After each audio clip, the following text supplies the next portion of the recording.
I wonder, what if it was God's thoughts that made the difference, not ours? Let's call that theory divine intentionalism. Assuming there's a God, it might work. It doesn't seem quite as weird. Maybe God's thoughts can make things exist more easily than ours. And maybe God can affect the past. Or maybe that theory of Augustine and Aquinas is right, and God is outside of time. Maybe so. But I don't remember seeing divine intentionalism anywhere, except maybe in George Berkeley.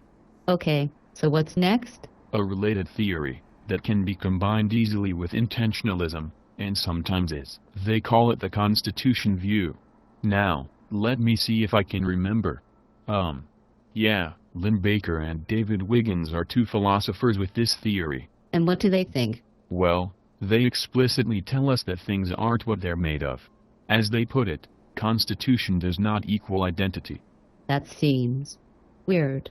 Maybe, honestly, I can't tell anymore. I used to think it was obvious that things are what they're made of, but I can't tell anymore if that's what, well, when normal people think. Dude, you forgot how normal people think, huh?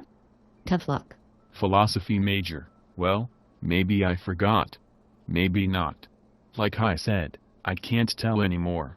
But I do still think things are what they're made of. And Baker and Wiggins don't. Right. But the big problem for their theory is that they think there are two things made of matter and occupying the same space and time. Wait. I think I get it. Yeah. The statue and the clay. The ship and the set of planks. The thing and the set of its particles. All distinct objects. There's the particles, and then there's the thing made of them. What makes them different? Something does. A property they have.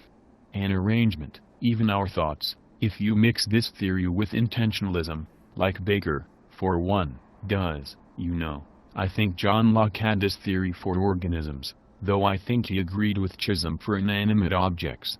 Okay. And for organisms Locke thinks it's the arrangement and the life that makes them different from their particles. Okay.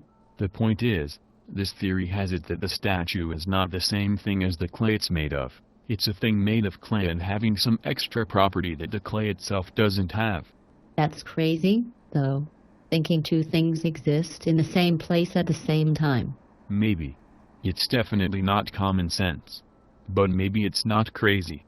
Maybe it's just weird. But don't blame the philosopher if he thinks things are weird. I know. Maybe things just are weird. Blame the world for being weird. If we have to. But there's one more view to look at. Maybe the world isn't weird after all.